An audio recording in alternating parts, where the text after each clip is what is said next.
¿Comenzamos? ¿Sí? Bueno, pues buenas tardes, bienvenidos todas y todos. Bienvenidos a este debate de Habla Laguna, que se enmarca dentro del proyecto de Habla Canarias, un proyecto que, para que los que no lo sepan, nace en el año 2019 y desde entonces pues hemos debatido diferentes temáticas de actualidad, de debate, siempre en la calle, en espacios públicos. Voy a presentar, si les parece, un poquito cómo va a ser este debate, después a nuestros ponentes, a los expertos y ya después pues le damos comienzo. Para los que no lo sepan, esto es un espacio de reflexión, de debate, apolítico, por supuesto. Tiene como objetivo fomentar el conocimiento, el espacio crítico y que intentemos siempre pues respetar la opinión del otro, pese a que no estemos del todo de acuerdo. Bueno, un evento en el que el valor fundamental es el respeto hacia la opinión de los demás, para los ponentes sobre todo, escuchar, reflexionar, dejar hablar, respetar el turno de palabra, ya lo saben todos. Y también les informamos a todo nuestro público, les pedimos que compartan con nosotros sus experiencias, sus opiniones, que nos pregunten todas las dudas, todas las preguntas que tengan son, por supuesto, súper bienvenidas. Y ya por último, para nuestros ponentes, ya lo saben también, pero un pequeño recordatorio, las intervenciones cortitas, 2-3 minutos, no mucho más, bueno, lo que consideren, pero eso sí, cortitas para mantener el ritmo del debate, para que sea fluido, para que no sea como un monólogo, ¿vale? Si les parece, pues vamos a comenzar vamos a presentar a nuestros super expertos y expertas que están aquí hoy con nosotros. Empezamos contigo, Laura Bello, tú eres la primera que te tengo por aquí. Ella es matrona ahora mismo en el Hospital de la Candelaria y aparte de ejercer de matrona, tiene una empresa, es autónoma y asiste a partos en domicilio, ¿verdad, Laura? También es muy activa en redes sociales, para que los que no la conozcan, los animo a seguirla. Gracias, Laura. Seguimos contigo, Chema Regalado. Él es médico, está haciendo actualmente la residencia y además de eso pues colabora en una página web de divulgación, se llama aulaginecología.com. Para los que no lo conozcan, les animo a echarle un vistazo, es súper interesante la página web. Sigo con Desiree Mena, ella es actualmente profesora, investigadora en la Universidad Jaume I Castellón. Una de sus principales líneas de investigación es este debate de lo que vamos a hablar hoy, la violencia obstétrica y también la lactancia materna. Además, pertenece al Observatorio de la Violencia de Género. Y colaboras también pues, con multitud de investigaciones. Y por último, Gala Melgar, ella es ginecóloga, ahora mismo está trabajando en Cantabria, si no me equivoco. Es fundadora del proyecto de divulgación Aula Ginecología, del que colabora también nuestro compañero Chema. Y bueno, como dato curioso e importante, me parece bonito resaltar que ha estado sus los últimos años de su vida asistiendo a partos en diferentes países con Médicos Sin Fronteras. Bueno, pues gracias a los cuatro por estar aquí con nosotros y por compartir este ratito. Si les parece, vamos a comenzar ya con el tema del debate, que es la violencia obstétrica. Les voy a presentar, a ver si compañero, a ver si veo, porque con la luz no veo mucho. Les voy a presentar un poquito lo que es el término para ponerles en contexto y ya después pues comenzamos el debate. La violencia obstétrica. Bueno, la violencia obstétrica, en 2019 la Organización Mundial de la Salud la definió como un tipo de violencia de género. A ver si lo podemos ver por aquí, que lo tenía.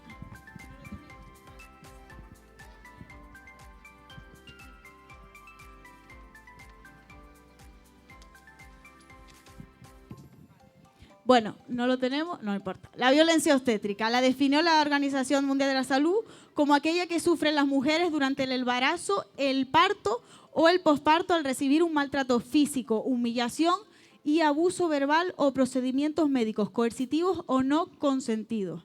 Así la definió la OMS en 2019. Además, según un estudio que realizó una revista internacional de investigación, un 40% de las mujeres aquí en España, en nuestro país, aseguraban haber sufrido este tipo de violencia de género, esta violencia obstétrica, en el embarazo y en el posparto.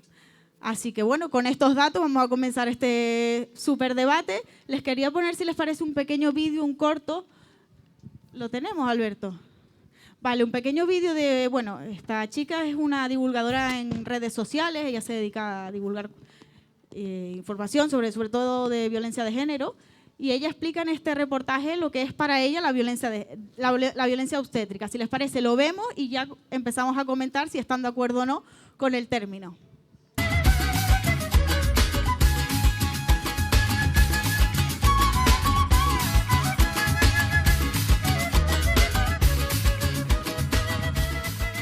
Cuando hablamos de violencia obstétrica no estamos hablando de casos de negligencia médica. Las negligencias son violencias ocasionales y en la mayoría de ocasiones no son intencionadas. Hablamos de violencia obstétrica como una forma de violencia machista y estructural y sistemática porque es violencia que está implícita en los propios protocolos. Son protocolos que se establecen pensando, para empezar, en la comodidad de los sanitarios y en la logística y las necesidades del hospital. Nunca se pone el foco ni en el bebé ni en la mamá. Un ejemplo de violencia obstétrica es el número de episiotomías. La episiotomía es el corte que... Vale, ahí ya habla del ejemplo, pero bueno, se quedaron con la idea de lo que ella define lo que es la violencia obstétrica. No sé si están de acuerdo o no en que sea así. Vamos a empezar, no sé, si les parece, contigo, por Chema, que estás ahí, te cogí a ti, lo siento, estás ahí en la esquina el primero. Va al sitio. Va al sitio. Vale, yo no estoy de acuerdo con el término, para empezar, porque creo que el término violencia necesita dolo, ¿no? Necesita querer hacer daño, eso simplemente. También estoy de acuerdo, algo que dijo en el vídeo, ¿no? De que la mala praxis no es violencia. Estoy de acuerdo, no puede ser. Además creo que la violencia, como tal, o sea, la intención de hacer daño o la intención de no hacer el bien es incompatible con la práctica médica en todas sus facetas, y por eso creo que no es un término adecuado y que puede resultar un poco ofensivo, ¿no? O sea, es verdad que siempre se ha dicho que la violencia no es del que la ejerce, sino es del que la recibe, pero bueno, también puede haber segundas víctimas y por eso no me gusta el término. Perfecto. Por ejemplo, para generar un poquito de debate, empezamos contigo, Laura, si te parece. Vale, pues le contesto a Chema y le contesto con lo que dice la RAE sobre violencia, y a ver si lo encuentro porque lo puedo decir así, mira, lo tengo aquí: violentar, acción violenta o contra el natural modo de proceder, acción de violentar a una persona. Y considero que las mujeres que reciben tratos, bueno, podemos decir tratos humillantes, protocolos que están en contra de la evidencia más actual, simplemente, como decía Ina May Gaskin, una mirada poco amable, ¿vale? Puede sentirse una mujer violentada. Es mi contestación a lo de Chema. Y para definir un poquito más la definición de violencia obstétrica, pues me gusta mucho la definición de la Ley Orgánica de Venezuela, que fue la primera en reconocerla, y dice: la apropiación del cuerpo y procesos reproductivos de las mujeres por el personal de la salud, que se expresa en un trato deshumanizado, en un abuso personal de la salud, de la medicalización y patologización de procesos naturales, trayendo consigo la pérdida de autonomía y capacidad de decidir libremente sobre sus cuerpos, su sexualidad, impactando negativamente en la calidad de vida de las mujeres. La violencia obstétrica la violencia la tenemos tan metida en la sociedad, estamos acostumbrados tantos a la violencia, que vemos en los periódicos actos violentos, vemos conduciendo, alguien te toca la pita, te saltaste, tantos que hemos como naturalizado, nos hemos apropiado de esto y bueno, no lo vemos algo tan grave.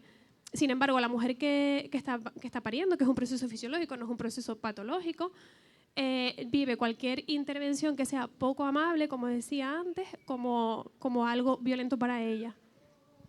Vale, gracias, Laura. Si te parece, por ejemplo, Gala, interven ahora tú, pues explicando un poquito si estás de acuerdo o no en ese término y en utilizar violencia obstétrica en ese momento. Hombre, si hablamos del concepto de violencia obstétrica, pues yo creo que todos los sanitarios estamos de acuerdo en que una mujer nunca debe ser tratada sin respeto y desde luego nunca debe recibir un trato vejatorio o que la esté humillando. Y si eso ocurre, siempre hay que denunciarlo porque eso no debe ocurrir. El conflicto que tenemos nosotros es con el término en sí, pues por lo que decía mi compañero. Para nosotros el término violencia lleva implícita la intención de hacer daño, que es algo que un profesional nunca va a tener.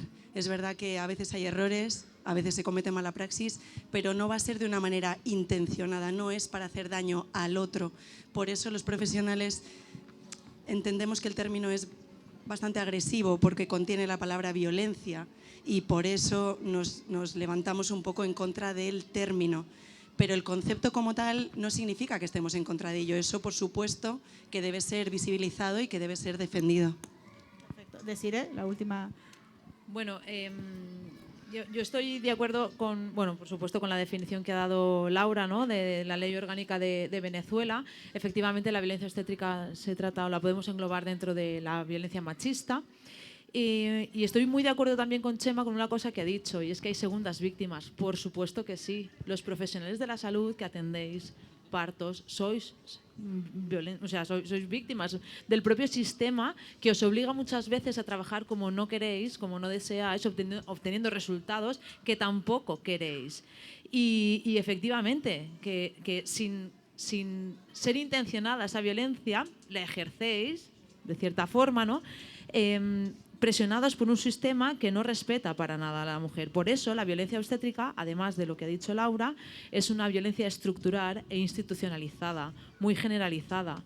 Cuando una mujer en La Rioja, otra en Valencia, otra en Canarias, otra en Extremadura te cuenta su parto y ves que son 4 partos completamente iguales, con mujeres que no se conocen de absolutamente nada, te das cuenta de la gravedad del problema, ¿no? Cuando este proceso, que debería ser un proceso natural, íntimo, personal, se convierte en algo tan protocolizado, tan estandarizado y tan cuadriculado, algo está fallando. Por ahí justo. Bueno, ¿querías responder, Chema? Sí. Responde brevemente. Sí, 2 cositas. Que yo quería también hablar de este tema, ¿no?, del tema de las condiciones sanitarias en la sanidad pública, que no sé si este es el momento o en algún momento del debate, pero creo que debería salir y hablar todos de nuestra experiencia. Eso lo primero. Y lo otro que quería decir es que, ya que no nos vamos a poner de acuerdo en la cuestión semántica, yo creo que lo importante es el contenido, ¿no? O sea, llegar a protocolos que sean lo mejores posibles. El fondo de la cuestión, por así decirlo. Les quería preguntar, ¿cómo de presente está esta violencia obstétrica en nuestra sociedad? ¿Está más normalizada de lo que creemos? Por ejemplo, antes empecé con Chema, pues ahora paso contigo, Gala. Probablemente sí que esté más normalizada de lo que creemos, por lo que decía Laura, la violencia en la vida está muy normalizada, lo vemos en la tele, lo vemos, estamos expuestos continuamente a una violencia que aceptamos y que normalizamos. Entonces, probablemente esté más normalizada. Por eso es muy importante que se dé visibilidad para que la mujer sepa cómo no debe ser tratada o cuáles son las prácticas que sí quiero, para que pueda elegir. Pues mira, yo es que esto prefiero que no, para que ella pueda tomar una decisión informada. Y bueno, pues creo que cada día más las mujeres están más formadas, más informadas sobre su parto, sobre su proceso. Yo lo veo cada día en la práctica diaria. Hay muchas veces que me dicen, no, pues yo les informo, oye, vamos a hacer esto, y ella pues me dice, ¿qué te parece? Y ella me dice, pues no, porque sé lo que es, me he informado y quiero darme la oportunidad de no hacerlo. Para eso es importante la información. Perfecto, no sé si alguno le quería responder o paso a la siguiente cuestión, que también me parece muy interesante. No sé si creen ustedes, y también le pregunto al público, si son conscientes de que la gente, o sea, si la gente es consciente de que existe este tipo de violencia, o bueno, no, son cosas que pasan en los quirófanos y ya está. O realmente la gente, hay una opinión general de que es consciente de que pasa esto. Aquí también les invito a ustedes a participar, pues si se dan cuenta, si conocen casos, incluso si piensan que a ustedes mismos les ha pasado. Nadie dice nada. Sí, espérate, a ver si te podemos pasar un micro. ¿Le podemos pasar un micro? ¿El mío? Ven. Hola. Bueno, desde mi punto de vista, que he estudiado un poco el tema y demás, yo creo que en la sociedad hoy en día tenemos como todo este aspecto de violencia obstétrica normalizado. Hay muchas mujeres que te hablan de su parto y cuentan historias de malos tratos, sobre todo verbal, incluso técnicas que son perjudiciales para la mujer, pero no se relaciona con la violencia obstétrica, sino que se normaliza. Es como que es algo a lo que las mujeres estamos acostumbradas, a que, bueno, esto es lo que sucede en los partos y ya, como que tampoco se busca entre nosotras un cambio. Yo creo que por eso es importante también visibilizar el tema, como estamos haciendo. No sé si quieren responder a la compañera. En este aspecto me gustaría destacar dos cosas, ¿no? Por una parte, esta normalización de dónde viene, ¿no? Y Y claro, y es que a nivel general en la sociedad, cuando vemos parir, ¿no? Cuando vemos maternar o cuando nos toca simplemente, ¿no? A una misma, no vemos en general, ¿no? Desde el ámbito, yo qué sé, incluso en la etapa preconcepcional, ¿no? Hasta cómo quedarte embarazada, cómo vives tu embarazo, ¿no? Cuando ya vas a una matrona y te etiqueta con un embarazo de bajo riesgo, es que ya te está dando un riesgo bajo, pero te lo está dando, ¿no? O sea, ¿cómo podemos etiquetar a un proceso fisiológico ya con un riesgo, aunque sea bajo, por ejemplo, ¿no? Y a partir de ahí, en otros muchos más aspectos, ¿no? Cuando vemos parir en una serie de televisión, en una película, ¿no? ¿Cómo son los partos? Que no vemos partos y cuando los vemos, ¿cómo son? ¿No? Nos lo planteamos y esto realmente, bueno, la gente que atendéis partos, realmente esto es un parto. Cuando lo vemos, pues dista mucho, ¿no? De lo que realmente es un parto. Y por otro lado, me gustaría sacar un concepto que a lo mejor no suena, pero es el concepto de conocimiento autorizado. Cuando entramos en un hospital, normalmente los profesionales sanitarios, y aquí también me incluyo porque yo también lo soy, somos autoridad allí dentro, ¿no? Llevamos una bata blanca, ¿no? que ya nos distancia de la persona a la que estamos atendiendo, que además nos otorga un conocimiento que poseemos porque lo hemos adquirido, pero que además, ¿no? Hay ciertas cosas que... Y cuando te dicen esto tiene que ser así por X motivos, tú también empiezas a dudar, aunque no lo sientas que tenga que ser así, ¿no? Aunque, bueno, te tienes que tumbar, ya, pero es que no quiero estar tumbada, el cuerpo no me pide estar tumbada, ¿no? Y empezamos con estas pequeñas cosas que al fin terminan en una manera de atender que no debe ser, ¿no? O que no debería ser. ¿Alguno de los? Sí. Bueno, ahora pasamos contigo. ¿Quién? Habla tú, Chema, y ahora Bueno, yo quería decir dos cosas, que es que creo que en general vivimos en una sociedad que absolutamente ha escondido el sufrimiento, la muerte, el parto también, en tanto que algo fisiológico, que a veces es patológico y que muchas veces es doloroso, en los hospitales, ¿no? Y entonces, cuando nos enfrentamos a cómo son estas cosas, en realidad nos damos cuenta de que son muy diferentes a como esperábamos y eso genera mucho malestar, creo, en todos casos. Eso por una parte, y por otra parte creo que si le preguntas a la gente, ¿tú has sentido violencia obstétrica? ¿O qué opinas de la violencia obstétrica? ¿O cuánta violencia obstétrica hay? Bueno, al final depende tanto de la percepción de la gestante de su parto, que creo que es muy difícil cuantificar y quiero entonces dejar este concepto de que lo que para una persona, yo creo que esto todos los que hacemos partos lo vemos, puede ser muy traumático, para otra puede ser muy normal o muy agradable, y eso también dificulta mucho las cosas, ¿no? Hola, bueno, yo soy matrona y también he sido madre de 2 niños y bueno, trabajo de matrona en Reino Unido, estoy aquí de vacaciones. Y nada, en cuanto a lo de normalizarlo, pues algo que me llama mucho la atención cuando habéis comentado antes que no se ejerce violencia de forma intencionada, ¿no? Para mí un caso muy claro es el hecho de que aquí en España en general una madre que necesita una cesárea entre a quirófano sola, algo que en Reino Unido es como impensable, ¿no? Entonces aquí mis amigas o la gente que yo tengo alrededor que ha ido sola porque ha necesitado force, una cesárea, lo normalizan, no lo ven como un tipo de violencia y en cambio yo estaba pues rota por dentro, muy triste, ¿no? Y muy de verdad muy traumatizada con aquello, pero ellos lo ven normal, es como no, es que es lo que hay, aquí es lo que hay. Entonces para mí eso es un ejemplo muy claro de cómo se normaliza, ¿no? Esa violencia, para mí es un tipo de violencia y en cambio la mayoría de gente aquí lo ve como pues algo normal, que no, algo con lo que no se puede luchar. Gracias. Gala. Cuando al hilo de lo que decía Desiré, que etiquetamos a las mujeres de bajo riesgo o alto riesgo, eso tiene un fundamento médico para nosotros. Es verdad que hablamos de riesgo y que la mayor parte de los casos van a ser pues, de bajo riesgo, que van a ir bien, es un proceso fisiológico, el cuerpo sabe cómo desarrollar un embarazo, sabemos cómo parir, nuestro cuerpo sabe cómo parir. Es un término puramente médico porque es verdad que los controles que hacemos en una mujer con más factores de riesgo no son los mismos que en una mujer que no los tiene.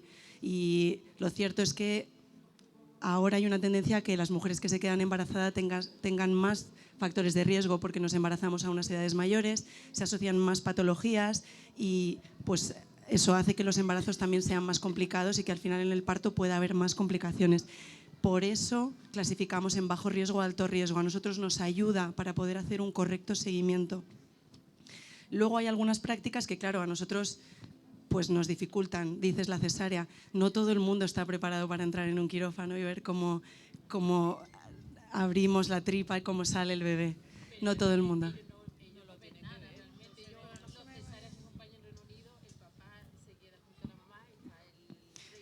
Sí. Perdón, es que de esto vamos a tratar un Vale, poquito más adelante. vale. No se me adelante, Vale. por favor.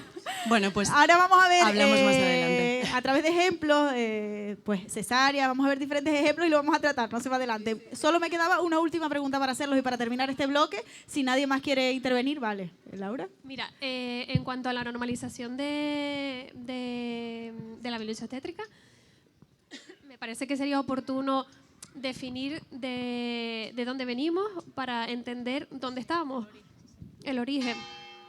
La normalización de... Ay, mi madre, como... Acá.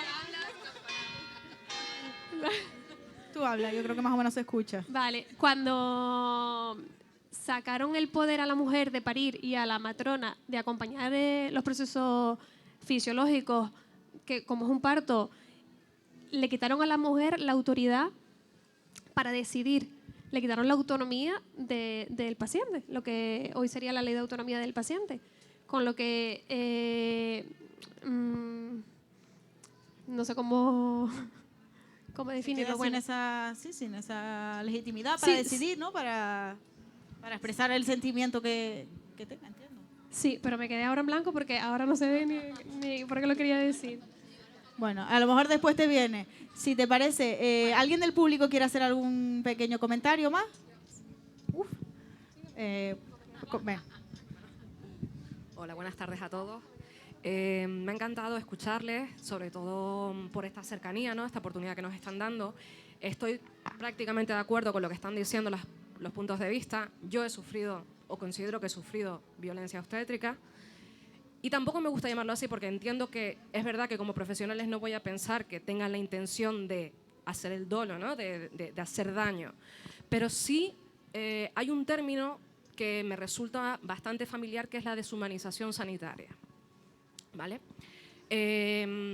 Yo no veo, no veo violencia, ¿no? De decir, bueno, lo que me ha pasado ha sido un acto violento, pero así ha sido muy deshumanizado. Yo veo deshumanización donde, pues por ejemplo, en una zona, vamos a suponer, de Granadilla de Abona hasta Los Gigantes, ¿cuántas mujeres pueden haber?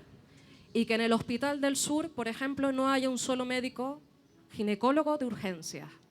Que yo entre por la puerta con un posible caso de aborto y me digan directamente: vete a Hospitén, que está aquí al lado, la privada, o te coges 45 minutos y te vas a la Candelaria, por ejemplo. O que entres ya sabiendo lo que ha pasado, lamentablemente, perdí a mi hijo. No, mi pareja no podía entrar, era julio de 2021.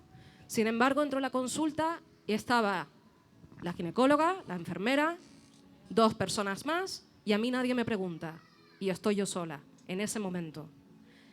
Para mí, violencia y deshumanización es que no te den la información como te la tienen que dar y que te la infantilicen. Te digan, no, bueno, tómate esas pastillas, vete para tu casa, ¿no? Van a ser unos dolorcitos un poquito más fuertes que los cólicos. ¿Por qué no me dicen que eran contracciones? El sangrado, no te preocupes, bueno, un poquito más fuerte de lo normal. O sea, ese tipo de cosas que cuesta muchísimo afrontar, y lo siento compartirlo así tan crudo, pero es algo que cuesta, ¿eh? Entonces, yo estoy de acuerdo con que la palabra violencia quizás, y dependiendo de cada situación, puede parecer fuerte. Yo me quedaría con la palabra deshumanización sanitaria. Y creo que todavía en este campo, sobre todo en lo que es el duelo perinatal, tenemos muchísimo que hacer. Sobre todo el acompañamiento a las familias, que tampoco se hace. A mí nadie me llamó desde el hospital para saber al día siguiente si yo estaba bien, si yo estaba mal. Y eran 4 personas en esa consulta, 4 personas. Y nadie llamó. Con todas las complicaciones que pueden pasar, coágulos, lo que sea, cuando estabas perdiendo un hijo. Nadie tampoco ofreció apoyo psicológico. Lo tuve que buscar yo. Y de hecho te quiero agradecer, Laura, porque sin saberlo, tú fuiste una que sin conocerme de nada, gracias a tus 10 lunas, estuviste ahí. Así que te lo quiero agradecer aquí públicamente. Gracias por compartirlo con nosotros, mil gracias. Bueno, si les parece, Laura, responde brevemente. Respondo breve. Esto es un dato más de la sistematización que hay en los hospitales y que pareciera que las mujeres somos un objeto donde va nuestro bebé bueno, donde va nuestro bebé, y es una más. Somos, lo que es el tema del debate, ¿somos números o somos personas? ¿Sabes? No, un hospital no es una fábrica de bebés. Tenemos que tener eso claro. Y si es una fábrica de bebés, no queremos estar en los hospitales, queremos estar fuera de los hospitales. Queremos nacer en casas de parto o en casa. Eso. Bueno, si les parece, hago la última pregunta, sacamos los últimos titulares y ya pasamos al siguiente bloque de los ejemplos de violencia obstétrica. La última pregunta que les quería formular, sobre todo a ustedes, a los expertos, es si se le otorga la importancia que realmente tiene, si la sociedad le otorga, los medios de comunicación, las administraciones públicas, ¿se le da la importancia que tiene a este tipo de violencia? Habla canaria, sí. Pienso que no, porque está tan metida dentro del sistema que no nos damos cuenta. Es lo que quería decir antes, que ya me vino a la cabeza. Está tan normalizada que quería decir como datos, como yo le preguntaba a mi madre, a mi tía, ¿tú sufriste violencia estética? No, yo no, a mí, yo bien, todo bien. No, pero me pusieron el goteo a chorro y ahí estaba sola y muchos chiquitos dolores y no sé qué, sin epidurales y sin nada. Entonces, ellas no lo ven, pero sin darse cuenta han sido víctimas de violencia obstétrica también. Y bueno, que no le damos la importancia que tiene. Al decir, a lo mejor, llamarlo de otra manera, no llamarlo violencia obstétrica como tal, estamos también diciendo que no tiene esa importancia. La violencia machista hay que reconocerla y hay que definirla, hay que decir, es violencia machista. La violencia obstétrica hay que definirla, hay que nombrarla como lo es y no como eufemismos o cualquier otra cosa que podamos llamar. Sí, no, que yo también iba un poco por ahí ahora, ¿no? Que durante muchos años hemos hablado de este término, ¿no? Usando estos eufemismos que dice Laura, ¿no? Como la falta de respeto durante el parto, el maltrato durante el parto, la humanización del parto, el abuso, la atención centrada en la mujer, un cuidado materno respetuoso, ¿no? Pero ¿qué está pidiendo realmente una mujer cuando pide, por favor, quiero un parto respetado? Lo que estás pidiendo es no me violentes. Vamos a utilizar las palabras, ¿no? Directamente para hacernos entender y hacernos entender bien. Ya está bien de utilizar este tipo de eufemismos, ¿no? Y efectivamente estoy de acuerdo con Laura de que no se habla suficiente, no está suficientemente visibilizada, ni se está lo suficientemente concienciados, ¿no? A nivel general, institucional, a nivel político. De hecho, no sé si sabrán que el Ministerio de Igualdad, en la última ley, la ley del aborto, la ley conocida, ¿no? Como la ley del aborto, la ley de salud sexual y reproductiva, que ha sido recientemente publicada en la modificación, en un inicio se intentó contemplar el término de violencia obstétrica para incluirlo en la ley. Y finalmente ha sido desestimado, ¿no? Cuando ya el Ministerio de Igualdad pasó de reunirse con expertas a reunirse con profesionales, sobre todo del ámbito de la ginecología y la obstetricia, ya se quedó desbancado el término y nunca más apareció ni en las modificaciones ni en las sugerencias siguientes, ¿no? Entonces esto refleja mucho, ¿no? A nivel político lo que en la sociedad se está viviendo. Claro, es como, bueno, el patriarcado, ¿no? Pues es así y ya está, no podemos decir nada más, pues ya está. Pero al final lo que estamos haciendo es retrasarlo, porque se llegará a llamar violencia obstétrica. De hecho, en otros países ya se define así. Venezuela, que fue la primera que lo definió y la legisló. Tengo por aquí Chile, México. Sí, a nivel de Latinoamérica tenemos varios países que tienen la legislación, ¿sí? ¿Lo hablamos después? Sí, pero aquí en España también. Vale, pues si les parece, cerramos ya este bloque más teórico, pasamos al segundo bloque con ejemplos, los más significativos, sobre todo de violencia obstétrica. No podemos hablar de todos, pero los más significativos. Los vamos a ver aquí en pantalla, a ver si lo veo por aquí. Esperamos un poquito, no pasa nada. Vamos a empezar hablando de la cesárea, ¿no? Voy a poner aquí un artículo para ponerles un ejemplo, ¿vale? De lo que ha sido materialmente la violencia obstétrica. En 3 ocasiones la ONU ha condenado a España por ejercer este tipo de violencia. Aquí tenemos uno de los casos. La ONU reprueba a España por ejercer violencia obstétrica contra una mujer a la que se le practicó una cesárea en contra de su voluntad. Una mujer del País Vasco. Ella pidió hacerse la cesárea y finalmente no se hizo. Y la ONU condenó a nuestro país a pagarle una indemnización por las consecuencias, las secuelas que sufrió la mujer después. Ah, al revés, eso. Ay, qué lío. Vale, eso. Entonces, si les parece, comentamos un poquito el tema de las cesáreas, que me parece que es de lo más significativo, de lo que más se habla, ¿no? Bueno, quien quiera empezar, si hablamos de si en muchos casos están justificados o no. Hombre, una cesárea debería estar siempre justificada. Es verdad que hay algunos lugares del mundo, hay algunos países en Sudamérica donde el índice de cesáreas es altísimo, altísimo. En España salió un artículo también que medía los hospitales de España con los índices de cesárea. Muchos lugares están por encima de la media, pero este titular en concreto a mí me llama muchísimo la atención. Cuando uno va a hacer una cesárea va un consentimiento informado. En teoría, la mujer debe ser informada de por qué se hace la cesárea, cuáles son los riesgos, cuáles son los beneficios. Se firma un consentimiento informado. Significa que la mujer da consentimiento.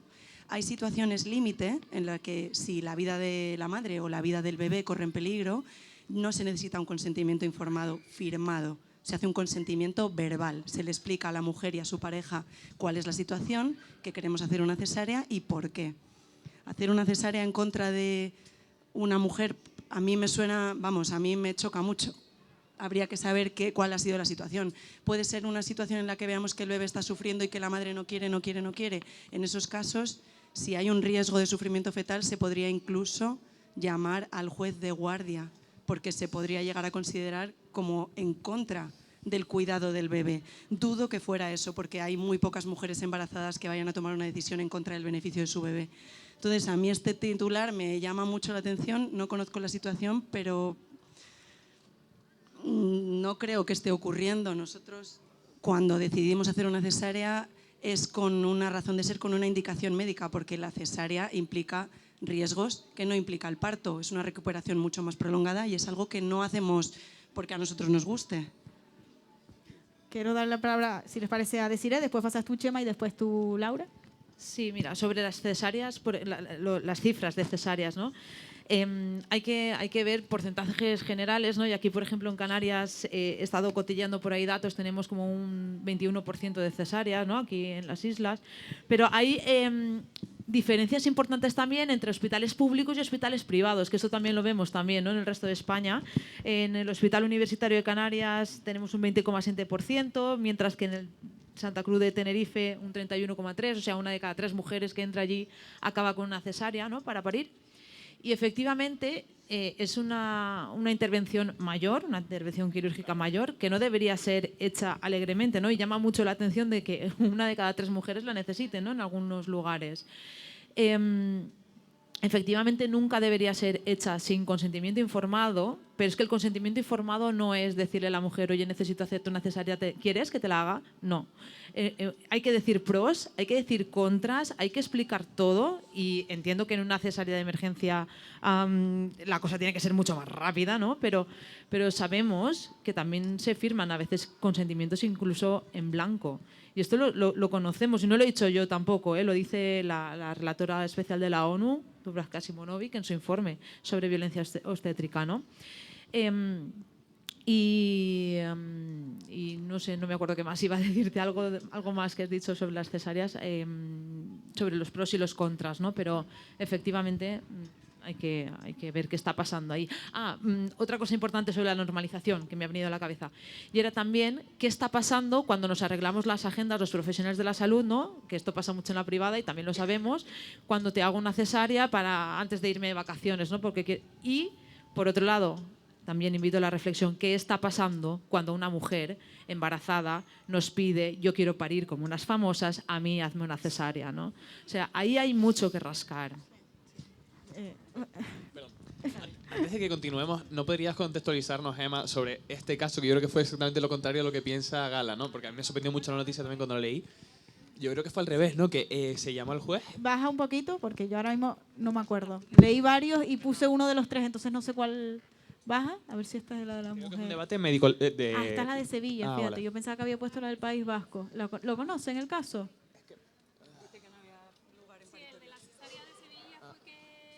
Ponte el micro. El de la cesárea de Sevilla fue que la mujer estaba dilatando bastante bien La matrona estaba con ella acompañándola y que todo iba muy bien, que seguramente iba a tener un parto súper bien, que ella deletaba.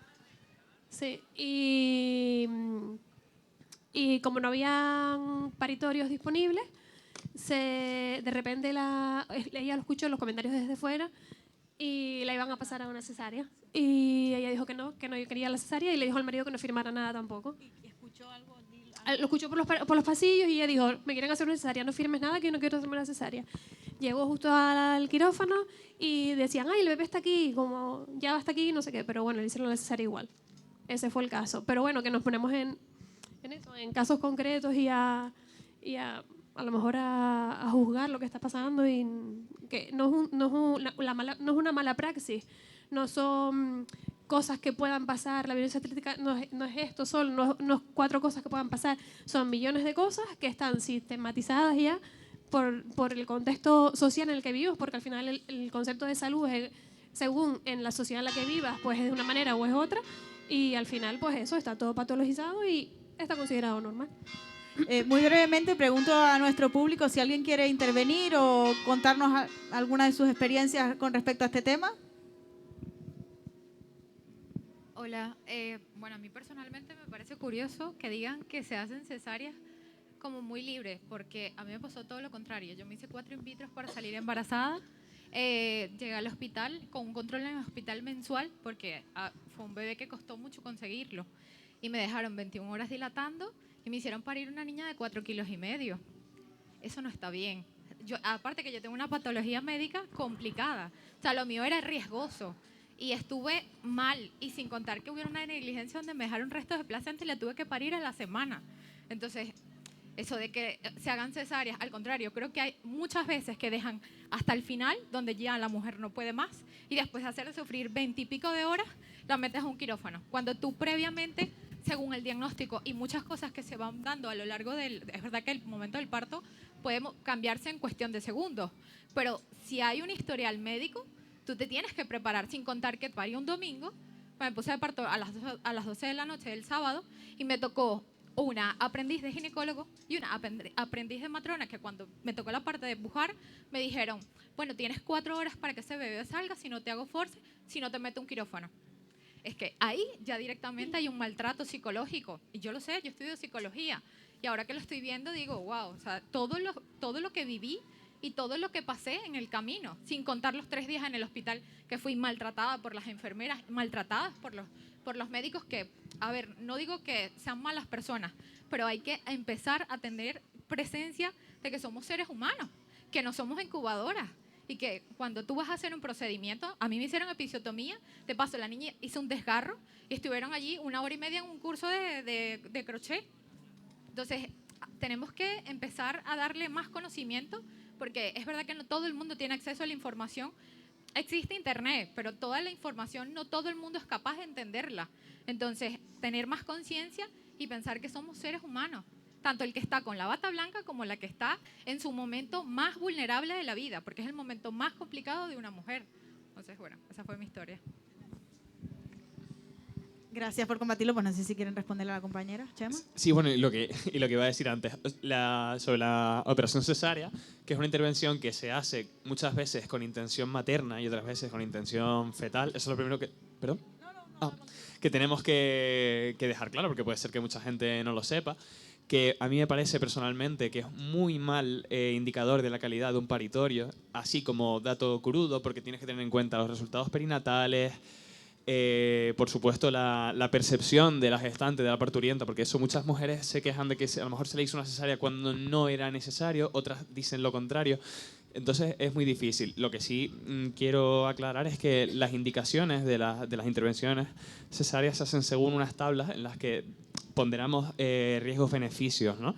Y bueno, por supuesto que se pueden reajustar, se sigue investigando, ¿no? Esto es variable. Y una cosa que quería decir antes que se me olvidó, que es que el protocolo de parto normal del Ministerio de Sanidad es de 2010. O sea, se ha publicado muchísimo en estos 13 años. Entonces, claro, ahí estamos, ¿no? Pasamos de una época en la que la cesárea era de ricas, por supuesto, ¿no? La que era rica tenía una cesárea, la que no, pues, que se las ventilara, a hacer muchísimas cesáreas, lo mismo con las episiotomías, con todo eso. Cada vez intentamos ajustar más la indicación para que sean las mínimas necesarias. Y claro, luego está la otra parte. ¿Qué pasa con si una gestante bien informada, por el motivo que sea, quiere ir a la sanidad privada? Que si la sanidad pública tiene que permitirlo o no, o tiene que sufragarlo, es otro debate. Pero si una gestante quiere que se le haga una cesárea bien informada, y por supuesto también sube las tasas de cesárea de un centro, ¿no? Bueno, si les parece, ¿quieres hacer un último comentario? Sí, es que Gal ha dicho antes algo y a mí se me ha ido cuando he intervenido. Sobre la judicialización del parto. Este es un tema interesantísimo, ¿no? Aquí en España hemos tenido también varios casos en los que una mujer, se ha ordenado, ¿no? A través de un juez, ¿no? Hacerla parir en un hospital. Por ejemplo, el último caso era por allí por el norte, no recuerdo exactamente. En Oviedo, el caso de Oviedo, exactamente. exactamente.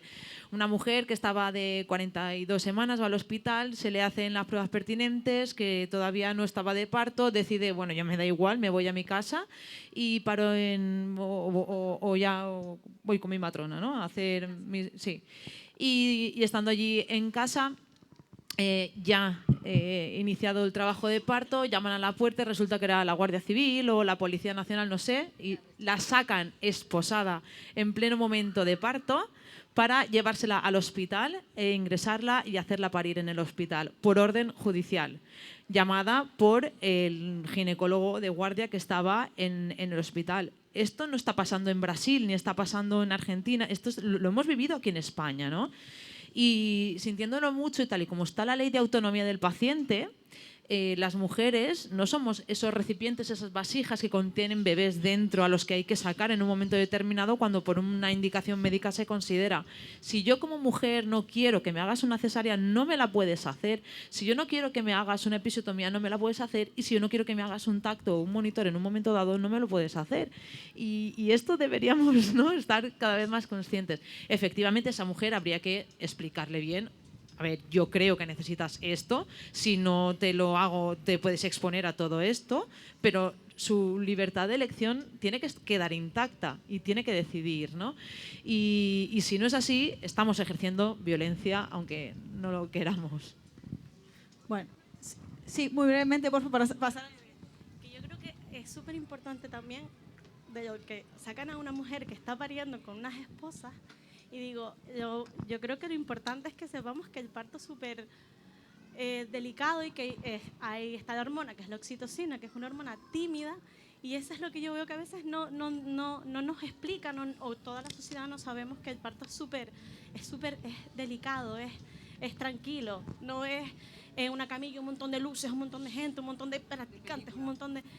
Y ojalá supiéramos desde que nacemos en el colegio nos dijeran eso, que el parto, la hormona principal es la oxitocina y es una hormona tímida, y para poder parir necesitamos de esta hormona y no se respeta eso para nada.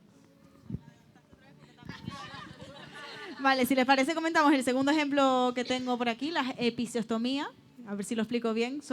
Es ese corte que se hace a la mujer, ¿no? Ese corte perianal para que el bebé salga más rápido.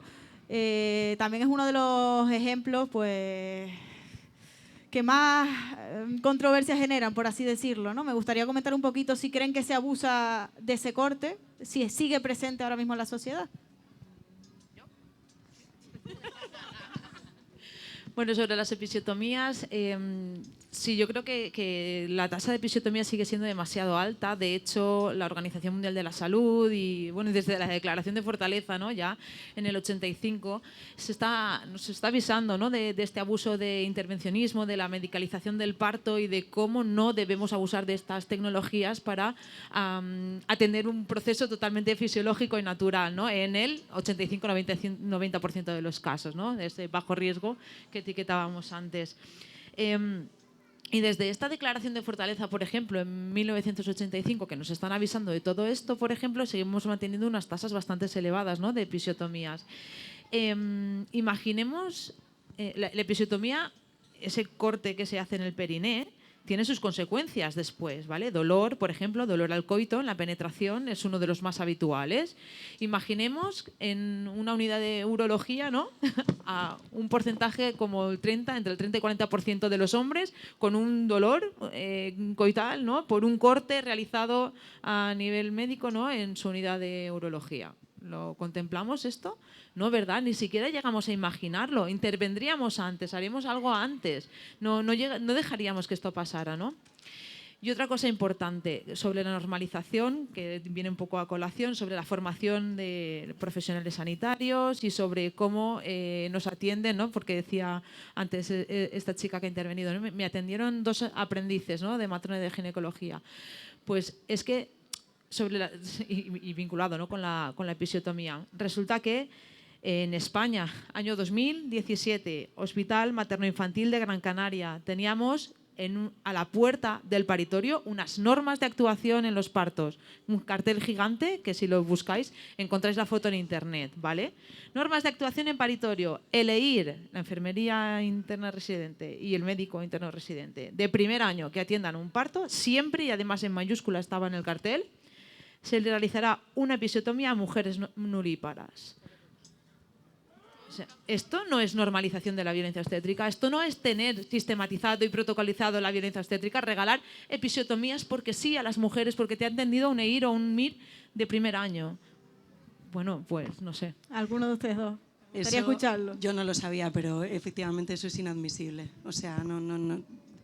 Eso incluso para mí sería mala praxis. No puede ser. La evidencia no respalda que haya que hacer una episiotomía en una nulípara. Ni siquiera cuando instrumentamos un parto muchas veces es necesaria la episiotomía. Es necesario que los profesionales sanitarios se mantengan actualizados. Para eso nosotros creamos el proyecto de Aula Ginecología. De hecho, tenemos un vídeo en el que hablamos de episiotomía para los profesionales, para recalcar que no hay que hacerla de rutina. Tiene una indicación muy clara, que es cuando el bebé, pues, sospechamos que hay riesgo de pérdida de bienestar fetal y queremos ganar ese tiempo que ni siquiera está claro que nos dé esa ganancia de tiempo, pero bueno, es esa la indicación clara. Y efectivamente el abuso de episiotomías era una técnica que se hacía mucho en el pasado. Cada vez más quiero creer que los profesionales se están formando y que desde luego se debe evitar. Lo que sí que es cierto es que desde luego antes de hacerla hay que preguntarle a la paciente, voy a hacer esto. En muchas ocasiones, por lo menos en mi práctica diaria yo lo veo, te dicen que no. Y si la mujer dice que no, no se puede hacer la episiotomía. Porque te está diciendo que no quiere ese proceso. Para eso es necesario que la mujer esté informada. Y por eso es tan importante hacer estos debates que estamos haciendo aquí, ¿no? Aprovecho la intervención para dar las gracias a todas las personas que están compartiendo sus casos, porque es verdad que nos ilustran mucho y nos ayuda, ¿eh? No sé si alguna persona quiere compartir algún caso más o pasamos al siguiente ejemplo. Pasamos, dime, Chema, perdona. Bueno, quería decir que siempre que se habla en el debate de las episiotomías, ¿no? De la dispareunia, el dolor con las relaciones sexuales, el problema de lesión perianal que puede pasar y muchísimas complicaciones que tiene, creo que a veces se obvia el hecho de que en los partos con mucha frecuencia se producen desgarros, ¿no? Que tenemos de varios tipos. Y muchos equivalen a la episiotomía, es decir, que en un parto en el que no hay episiotomía también puedes tener un desgarro y que puedes tener un problema con las relaciones sexuales después. Y no lo digo por justificar una alta tasa de episiotomías, sino bueno, porque creo que mucha gente no lo sabe y eso es lo que me parece a mí que me encuentro en la práctica, ¿no? Eso por una parte. Y con respecto al dato que diste, que me parece fortísimo, desde luego que la evidencia hoy en día eso no lo acepta, ¿no?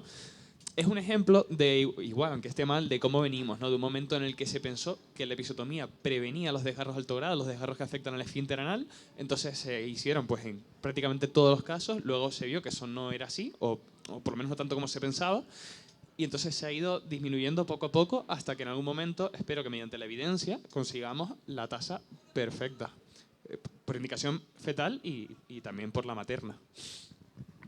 Voy a dar el micrófono a una compañera. Yo creo que no se trata de conseguir una tasa perfecta. En todo caso, se trata de conseguir que las prácticas sean de forma que la episiotomía no va a hacer falta. Porque una de las cosas que se ha nombrado ya varias veces, y sería muy largo empezar ahora a estudiar lo que cada uno ha hecho, lo que ha sucedido en su parto. Pero muchas veces los partos, como se están atendiendo, es una cascada de intervenciones que al final obligan a un forceps, a una episiotomía, a una cesárea cuando no era necesario. Entonces lo que hay que buscar es, como están diciendo, llevamos más de 13 años o más desde que se hizo la estrategia de atención al parto, que me parece que fue en el 2007. Y hay personas que han participado en esa estrategia que ya están hasta jubilados. Entonces, sí, entonces la cuestión aquí es que cuánta importancia tiene la salud de una mujer, cuánta importancia le da la sociedad a las mujeres que parimos, a las futuras generaciones y a nuestra salud. Entonces, la episiotomía es una intervención, puede servir para un momento dado, pero creo que hay que evitarlo, precisamente evitando otras prácticas. Eso sí que lo pienso. Y aprovechando, porque antes pedí la palabra, pero quería que ella hablase. La violencia obstétrica, el término no gusta, no. A mí me encantaría que se pudiera llamar de muchas otras formas también, pero el hecho es que hay que hablar de ello. Y llevamos muchísimos años hablando de eso, de esa realidad, poniéndole todo tipo de palabras porque no sabíamos cómo llamarlo. Como ya han apuntado, existe la violencia machista, existe ahora mismo una serie de términos para describir unas realidades que estamos viviendo en el día a día. O sea, se va a quedar la violencia obstétrica con ese término porque es que no hay otra. Se va a tener que quedar. Entonces ya eso está, para mí está claro, existe. ¿Qué vamos a hacer? Yo ya no voy a parir más. Yo no. Hace 18 años de mi primer parto. Y estoy desde hace 18 años en una asociación luchando porque las mujeres tengan derecho a un parto digno. Y no quiero seguir en la asociación, es decir, quiero que no haga falta. ¿Alguno de los compañeros quiere...? Es que yo a veces pienso que parece que la mujer tiene que defenderse de tener procesos fisiológicos. Es decir, ahora tenemos que buscar evidencia que demuestre que la episiotomía no es tan, ¿sabes? No nos viene tan bien y que a lo mejor desgarrarse es mejor. Es que la mujer siempre tiene que defenderse para poder quitar una evidencia o unas prácticas que se impusieron. Porque sí, porque la mujer de repente no sabía parir y tuvimos que ayudarla a parir. Se empezaron a hacer un montón de intervenciones y ahora tenemos que las mujeres defendernos con muchísima evidencia para que no nos hagan esas prácticas. Encima que es la víctima, no tengo que demostrar que no sé.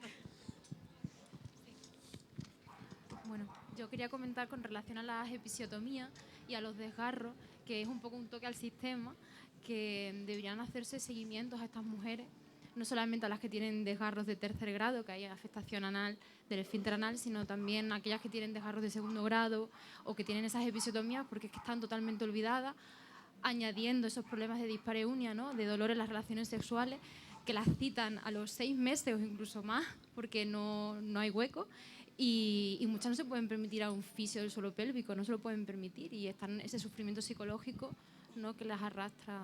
Entonces creo que debería hacerse un seguimiento a estas mujeres. También. Es un poco también lo que quería comentar, da un poco respuesta a muchos de los problemas que se están aquí visibilizando y es que falta mucha información y falta mucha información también en parte porque faltan muchas matronas en muchos ámbitos. Al final yo siento que hay muchas mujeres que de repente se quedan embarazadas que ni siquiera son conscientes que su primera persona a la que deberían acudir es la matrona y no porque lo diga yo que soy matrona, sino porque lo dice la evidencia. Entonces estamos ante pues una población que tiene mucho desconocimiento en cuanto al embarazo, al parto y al posparto. Por ejemplo, el caso que comentaba Angélica, puede o no que se hubiera solventado, que su experiencia hubiera sido mucho más tranquila durante el embarazo, el parto y posparto, si hubiera estado acompañada por un profesional que se parara a escucharla y le diera como respuesta a todas sus preocupaciones. Faltan medios, faltan recursos, eso está claro. ¿Quieren alguno responder, alguna? Sí, que lo que acabas de decir de que no se tenga que pagar un fisio está mal. Pero hay un caso que es todavía peor, que es que la mujer no sepa, que no es normal lo que le pasa, que no es normal que te duela tener relaciones sexuales después de un parto, a pesar de que le haya pasado a tu madre, a tu abuela, a tu suegra y a tus 3 hermanas. Igual, ahí eso es lo que más urge, ¿no? La información y decir que esas cosas tienen tratamiento y intentar evitar la silenciación que tiene en muchos casos en general toda la salud femenina. Bueno, pues la última... No, te quería contestar a eso del desconocimiento de la mujer, ¿no? Y volvemos a cómo están las mujeres totalmente abandonadas en el posparto, ¿no? Por ejemplo, en Reino Unido, yo como matrona en comunitaria, Voy a ver a la mujer en el día 1, en el día 3, en el día 5, en el 10 y en el 14 como mínimo, y si necesitan más visitas, pues se hacen. Y ahí tratamos desde la lactancia materna, vemos cómo está el perineo, cómo está cicatrizando, tienen un teléfono 24, claro, salud mental, tal. Entonces, claro, ahí se tratan todos estos temas, y si necesitas de un fisio, como bien decías, eso también lo cubre la Seguridad Social. Es que es algo que me parece muy básico, el posparto. ¿Qué ofrece España en el posparto en la salud pública? Yo no es que nunca he tenido ningún bebé, pero por lo poco que conozco, nada. Entonces, es que son muchas cosas, y volvemos a lo mismo, faltan matronas que deriven, que diagnostiquen este tipo de problemas y que digan, oye, esto no está cicatrizando bien. Si nadie te lo mira, es que tenemos un problema. Bueno, pues muchas gracias. Si les parece, comentamos el último de los ejemplos de la violencia obstétrica y ya pasamos al último bloque, la reflexión, ya se nos está yendo el tiempo. El último que vamos a comentar es la oxitocina, ese uso elevado de forma general. No sé si quiere comenzar alguno de los ponentes, de las ponentes, a comentar este uso elevado de la oxitocina. Venga, Laura, tú misma. Las campanas. Pues bueno, yo diría que sí, que hay un uso indiscriminado de la oxitocina. Bueno, por todos los motivos que también se han expuesto aquí, porque como decía antes ella, pues no... Explica brevemente un poquito para qué se utiliza, tú que lo conoces mejor. La oxitocina lo que hace es generar contracciones. ¿Qué pasa? Existe oxitocina exógena y oxitocina endógena. La endógena la segregamos todas las mujeres cuando estamos de parto o cuando tenemos una relación sexual o estamos con un amigo, lo que sea. En el parto es en donde más se genera y por eso produce las contracciones que hacen que tu bebé pues salga y además hace que que salga la leche para que el bebé pueda mamar. ¿Qué pasa? Vuelvo a lo mismo. Al el parto pasar a los hospitales y intentar controlar a la mujer y controlar sus procesos, pues fuimos medicalizándonos a nuestro gusto. Pero hay una, no sé si puedo hablar un poquito más. Hay una historia que cuenta, bueno, es historia, que contaban que las mujeres, las parteras, llevaban en su bolsillo siempre un polvito gris, que era el cornezuelo de centeno, que es lo que ahora sería la argometrina. Y bueno, las matronas ya lo conocían y lo utilizaban simplemente pues para los casos en que los partos iban muy, muy, muy, muy lentos, 4 o 5 días, o para las hemorragias posparto. Y cuando el hombre fue cogiendo el relevo, por decirlo así, cuando nos quitaron de los partos, pues se utilizaba ese cornezuelo de centeno en cantidades excesivas, haciendo que pues la mujer tuviera muchísimo dolor o incluso el bebé muriera por esa cantidad de contracciones. Pero era simplemente por el hecho de que el hombre no estaba dispuesto a esperar esos 3 días o 4 días de una mujer. No se consideraba ya normal.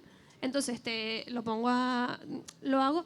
Y hay otra frase que dice, es que no te sé decir qué referencia era, decía, es que a veces estoy hasta 3 horas, decía el libro históricamente.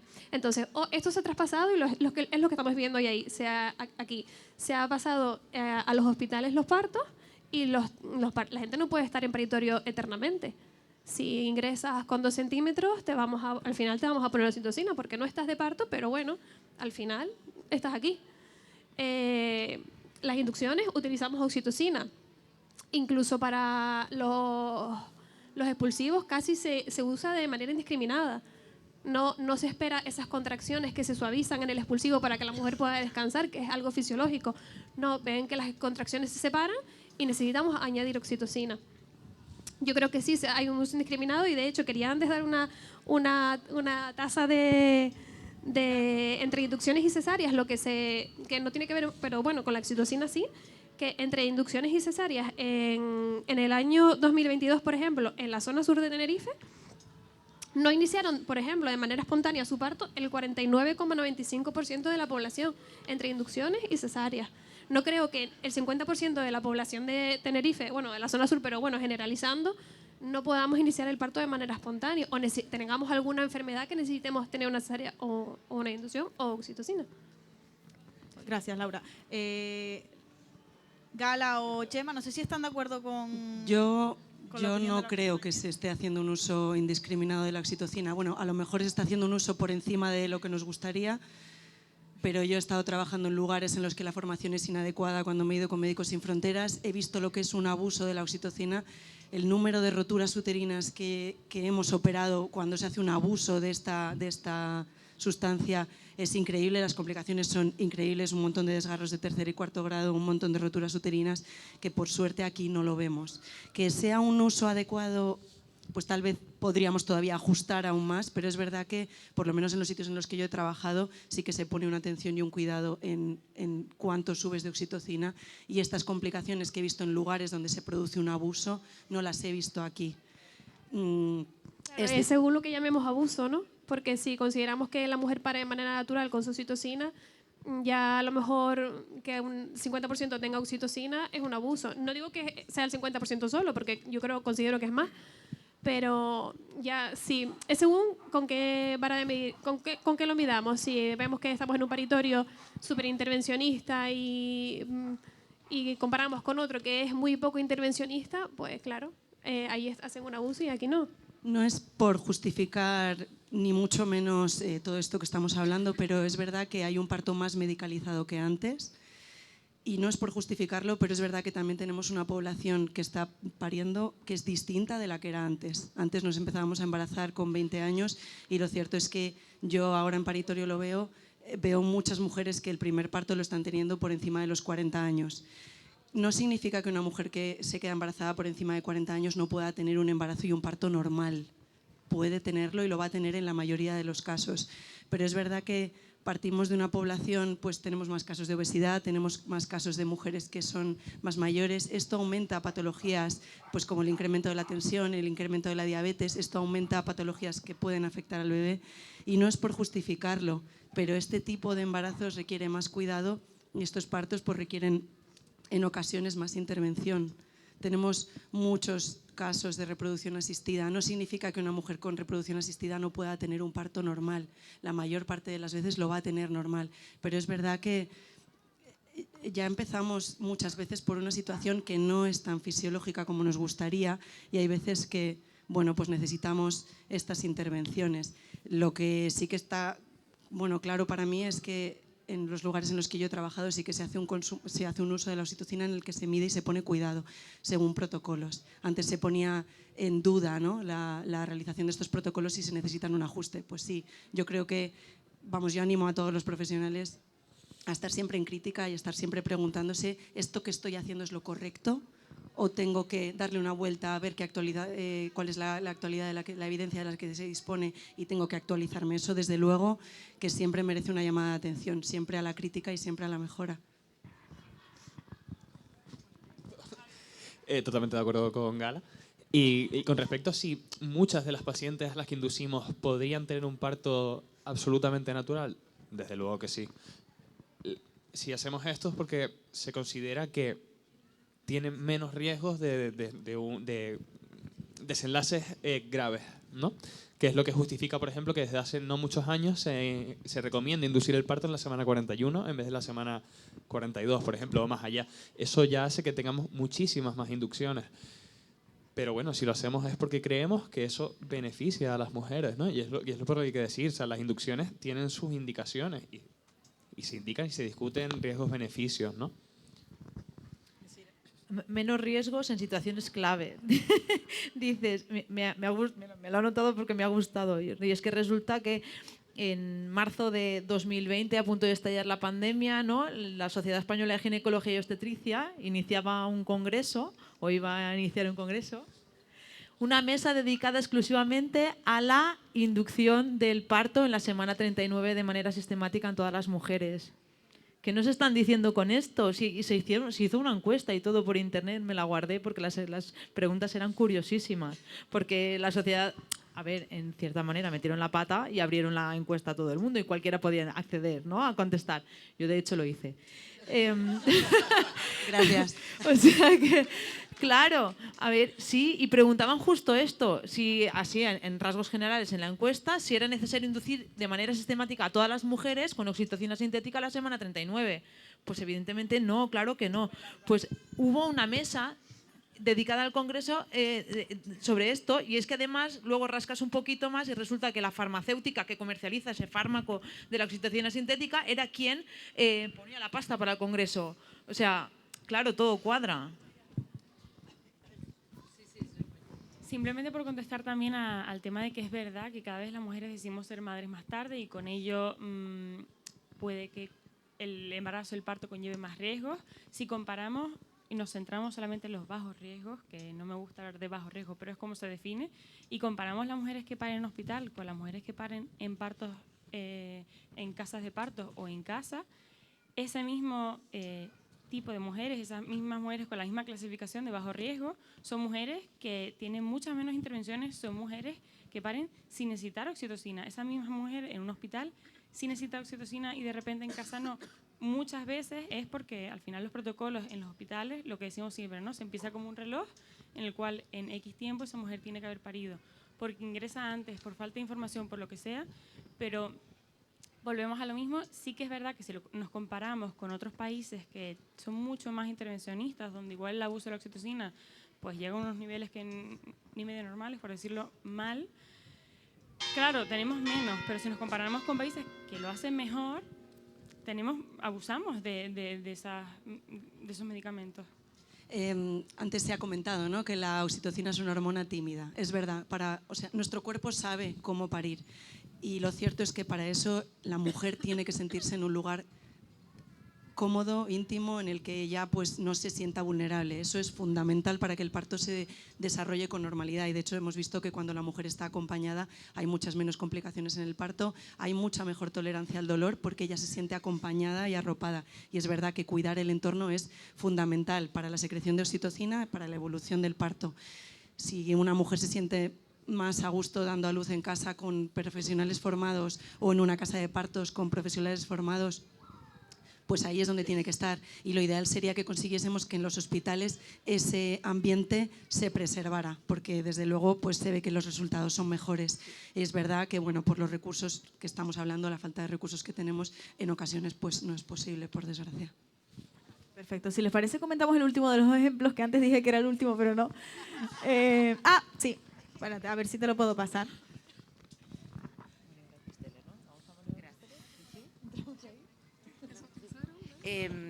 Bueno, buenas tardes. Yo quería comentar porque me resulta muy triste que solamente lo que he oído ha sido como en contra. Todas han tenido una experiencia terrible.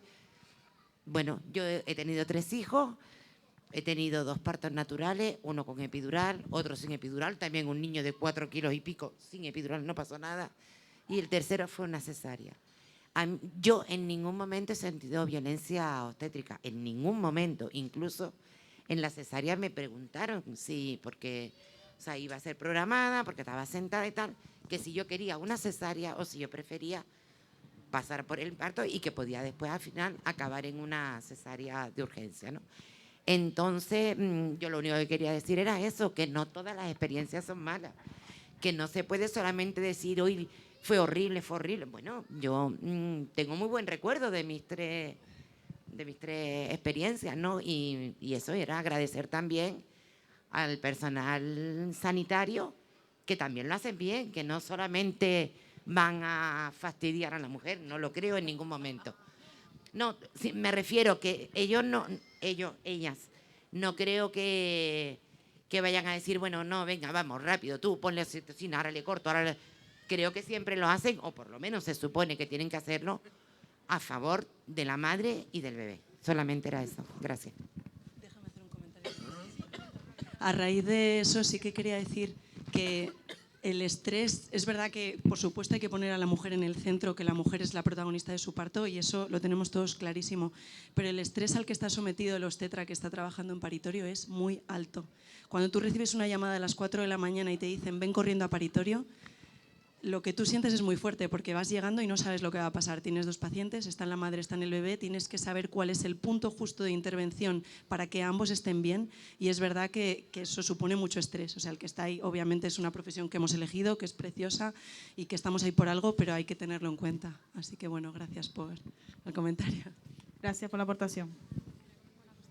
Con relación a las inducciones, que muchos ginecólogos son muy buenos a la hora de explicar los beneficios y los riesgos, pero también me he encontrado con mujeres que se han sentido presionadas y a la hora de explicarles los riesgos, si ella ya había decidido no querer ser inducida, han sentido esa presión de, pues tú verás, porque si no te induces, tu bebé va a morir, tal cual.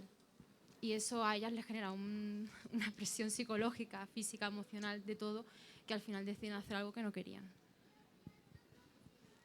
Bueno, también poner en valor, como dijo la señora, que hay muchas experiencias positivas de las mujeres, no todo es malo. Lo que queremos es visibilizar pues esa parte negativa que todavía por desgracia queda, pero gracias por la aportación. Y por último, les quería comentar el último ejemplo ya y pasamos al último bloque de las reflexiones. Bueno, la conocida como maniobra de Christeler.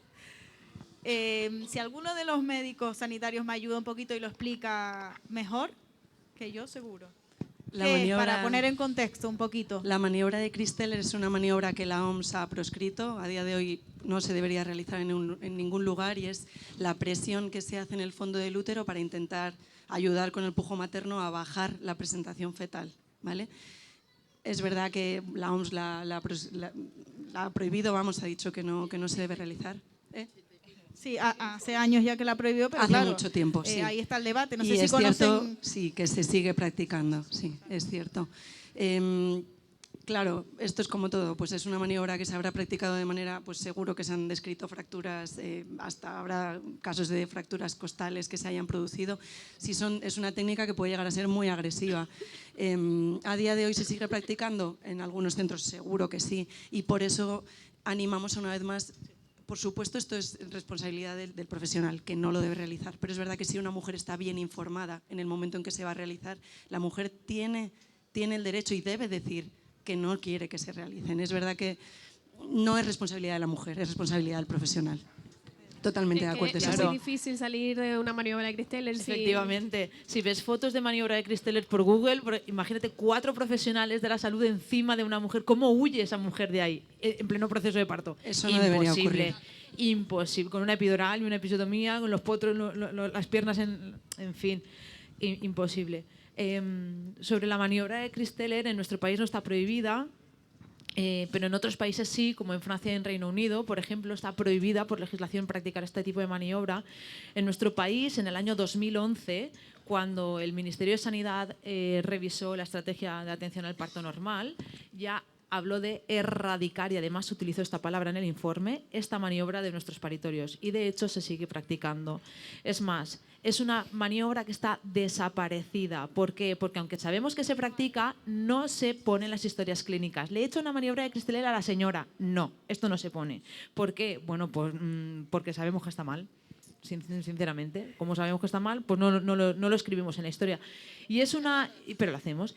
Y es una maniobra que tiene consecuencias muy importantes en el perine de la mujer, que sabemos que incluso al bebé, ¿no? La parálisis de ERM o ¿no? similar, se lo podemos producir con esta maniobra. Y en este informe del año 2011, en la revisión de la estrategia de atención al parto, también se les preguntó a las mujeres, porque como no hay registro en las historias clínicas, no se puede cuantificar cuántas maniobras de Christeler se hacen en los paritorios españoles, pues se les preguntó a las mujeres de manera telefónica, aleatoriamente, ¿no? si se le habían practicado. Y vimos en esas cifras que habían un 26% de mujeres que afirmaban que se le había practicado esta maniobra, a 1 de cada 4. No son cifras nada para bromear, ¿no? O sea, es... Bueno, y me gustaría dejar la pregunta de si un obstetra sabe que es una maniobra proscrita, sabe que es una maniobra que no le va a traer buena fama y probablemente judicialmente nada bueno, ¿qué le lleva a hacerla? Yo nunca la he hecho.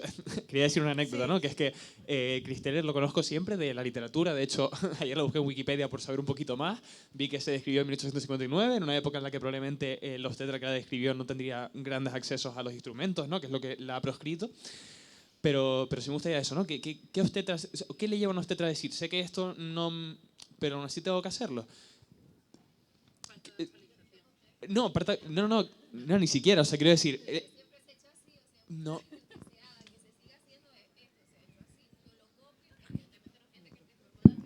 Claro, aprendemos por modelaje.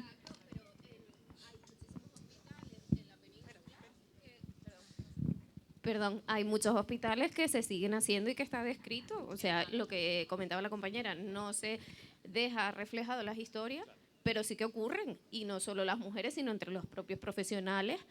Los llaman de 1001 formas. Hazme un fondito, coge por detrás, le falta el empujoncito, pero es verdad que eso existe. Afortunadamente, nosotros Te voy a dar en una nuestro día a día ayudita, no te lo voy a vemos. dar una ayudita. Sí, ¿Cómo huyes de te voy a dar una ayudita? En nuestro día a día no lo vemos, pero la realidad en España es que sí. Me gustaría poner el foco en la judicialización, ¿no? Y el estrés de la sanidad, es lo que voy, quiero decir. Que es a lo que iba sobre esto, ¿no? Porque creo que lo más fácil es decir, si una maniobra me va a traer problemas, pues no la hago. Probablemente el que la hace a sabiendas de que está proscrita, de que no debería, es porque se ve acorralado, pienso, ¿eh? O sea, y por supuesto no es por defender a quien haga las cosas mal a sabiendas, ¿no? Pero creo que es un buen foro para decir que esa posibilidad existe, ¿no? Que muchas veces la gente se ve muy agobiada por la urgencia de nuestra especialidad, ¿no? Sí, dos aspectos también importantes. Y uno es que no siempre la persona que realiza la maniobra es un obstetra. De hecho, yo tengo un caso cercano donde se le dijo al padre, se le dio al padre indicaciones para haz esto así. Y el padre se negó, dice, si salto encima así, o sea, si aprieto así, o sea, voy a matar a mi hijo, voy a matar a mi mujer. Y se le dio indicaciones al padre para que lo hiciera él. O sea, perdón. El celador también, sí, el auxiliar, o quien esté en el... Y sobre esto que acabas de comentar también una cosa muy importante, ¿no? O sea, ¿dónde me voy a meter si la hago o si no la hago, ¿no? Y si no la hago y desaparece del todo, ¿qué consecuencias o qué no consecuencias? Está muy interesante también este debate porque justo ahora en Reino Unido hace muy poco también, ¿no? Ha pasado lo del famoso debate, ¿no? De la bajísima el bajísimo intervencionismo, ¿no? ¿En qué consecuencias también ha derivado, ¿no? O sea que buscar ese punto, ¿no? Perfecto que decíais antes es dificilísimo, ¿no? Pero es que sigue siendo muy necesario, ¿no? Trabajar sobre ello. Y qué dura fue esa noticia, ¿no? Es como caos Qué dura, en los qué dura. paritorios británicos, es lo que habría 5 columnas. Durísimo. Sí, pero lo mismo, cuando rascamos detrás, ¿qué es lo que hay? Pasta, dinero. Porque resulta que a los paritorios o a los hospitales, ¿no? que menos intervenían, se les destinaba como más, ¿no? como más dinero para reforzar su sanidad, para que contratasen a más gente o para que comprasen más recursos materiales o técnicos. Ostras, y por eso se bajó tanto la intervención que al final resultó ser riesgoso, ¿no? Muy brevemente. Evidentemente no vamos a hablar ahora del Ockenden Report porque esto bueno, nos da para 2 días más. Pero es curioso que, y yo comparo, ¿no? aquel sistema con este, de aquel report aprendimos muchísimo y en todos los hospitales, tanto obstetras como matrones, ¿no? nos hemos reunido para decir ¿qué estamos haciendo? ¿Estamos haciéndolo bien? ¿No lo estamos haciendo bien? Y todos somos una piña e intentamos mejorar la asistencia. Ninguno de esos 2 hospitales son los que yo trabajo, pero es verdad que hemos aprendido y se han cambiado muchísimas cosas. Que es verdad que yo que siempre alardeo del sistema de allí, de repente me cayeron una de hostias con el tema, pero que sí, la verdad es que se trata al final de eso, de estar unidos y de hacerlo mejor por las mujeres y por las familias. Es que de eso se trata. Ni somos más ni somos menos, aquí estamos para lo que estamos y es para hacer para proporcionar una buena asistencia. Bueno, si les parece ya pasamos al último bloque, ya muy brevemente, para hacer las últimas reflexiones. Yo les voy a decir una frase, una pregunta muy breve y ustedes en 20 segundos me dan un titular seguido cada uno. ¿Les parece? Así en plan televisión, sí. Vale. Chema, empezamos contigo, que estás ahí en la esquina. ¿Es correcto el término violencia obstétrica? Yo creo que no. Yo creo que es más correcto hablar de la deshumanización y hacer una llamada a lo importante que es una humanización de la medicina y esto nunca debemos cansarnos. No debería ser necesario, pero bueno, sigue siendo necesario a día de hoy. Bueno. Perdón, yo creo que no, pero el lenguaje de los hablantes es lo que pasa con todo, es lo que pasa con la RAE. Si la gente lo quiere llamar violencia obstétrica se va a llamar. Eso es así, con todo. Laura. Yo diría la violencia obstétrica a la sanidad lo que la violencia machista a la sociedad. ¿Decir? La violencia obstétrica en España existe. ¿Hay cosas que se pueden mejorar o se deben mejorar en los protocolos médicos? Sin lugar a duda. Y estoy convencida también de que existen muchísimos profesionales sanitarios haciendo mucho esfuerzo y mucho trabajo con recursos que ni siquiera tienen, ¿no? por mejorar el sistema sanitario. Bueno, pienso lo mismo. Estamos, bueno, todos los obstetras, ginecólogos, matronas, estamos continuamente informándonos y y nunca hacemos violencia por querer. O sea, y además algo que quería decir antes es que a la señora es que la violencia obstétrica no es nuestra responsabilidad solo, no es la responsabilidad de los ginecólogos y de las matronas. Es la responsabilidad del sistema, de la sociedad, de las mujeres, de los hombres, de los abuelos, de los niños, de todo el mundo. Necesitamos una salud, una información en la salud sexual y reproductiva para poder atajar todas estas vivencias. Sin lugar a dudas, es verdad. Yo hago un llamamiento a la crítica constante, a preguntarnos si lo que estamos haciendo es correcto o merece una mejora en la ginecología y en la vida. Absolutamente sí. Y hay dos pruebas, eso, que el protocolo de parto normal tiene 16 años y la gran heterogeneidad de protocolos que hay en los hospitales españoles. Muy brevemente, ¿se trata de una forma de violencia estructural o son casos puntuales? En 10-20 segundos. Yo creo que depende mucho de lo que puedas considerar como violencia. Yo creo que parte de eso, de la heterogeneidad de los protocolos. Es que a mí no me gusta llamarlo violencia. Yo no creo... Partimos del principio, para un médico siempre existe el primum non nocere ante todo. Intenta no hacer daño primero. Entonces, para mí, llamarlo violencia sigue siendo muy fuerte. ¿Laura? Es estructural. Es estructural en cuanto...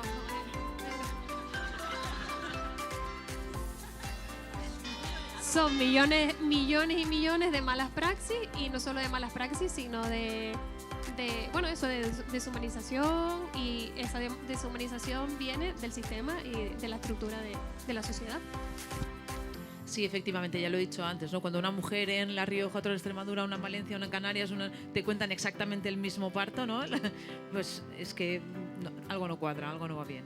Por último, sí que dejamos claro que entendemos que al final los sanitarios lo que quieren, el último de sus objetivos es velar por nuestra salud, ¿verdad, Chema? Es que plantear lo contrario es, creo que incompatible. Es como, deberíamos irnos a casa, ¿no? Para mí es la razón por la que he venido yo aquí, para lanzar un mensaje de confianza. Es verdad que hay veces que no se hacen las cosas bien o que tenemos mucho que mejorar, pero desde luego no hay que tener miedo a ir a un paritorio. Está lleno de personas bien formadas y que están deseando acompañar a las mujeres en el parto. Deciré mientras Laura se lo piensa. Sí.